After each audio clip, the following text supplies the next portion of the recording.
Parashas Nasso speaks about a case when someone holds money unlawfully and also makes a false promise that he doesn't own the money.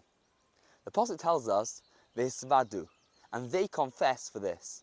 The obvious question is, why does it not say V'hisvada, and he confesses? This is only one person confessing here.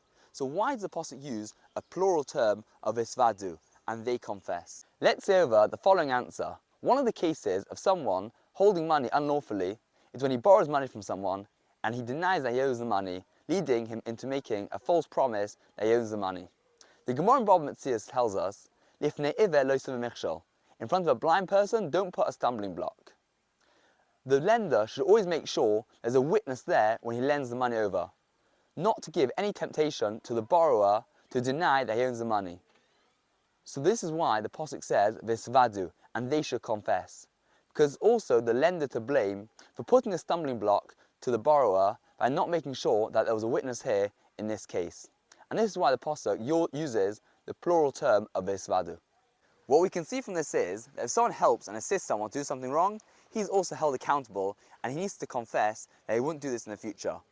On a more positive note, obviously someone who assists and helps someone to do a mitzvah, to do something right, of course he also shares in the reward for that mitzvah.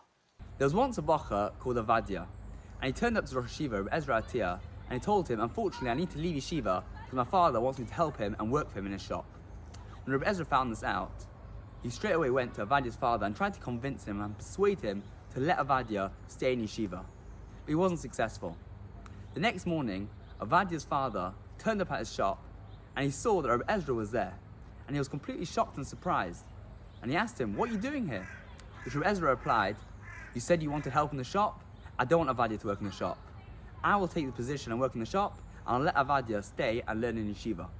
When Avadia's father heard this, and he saw how dedicated Reb Ezra was to Avadia's learning, he told him, "Please return to Yeshiva. I don't want anyone to work in my shop, and just teach Avadia Torah." This Avadia turned out to be the great famous Reb Avadia Yosef. I'm convinced 100% that Reb Ezra shares in the reward of Avadia Yosef for doing this and enabling him to stay in Yeshiva and to become the Reb Avadia Yosef he became. You should all have an amazing Shabbos.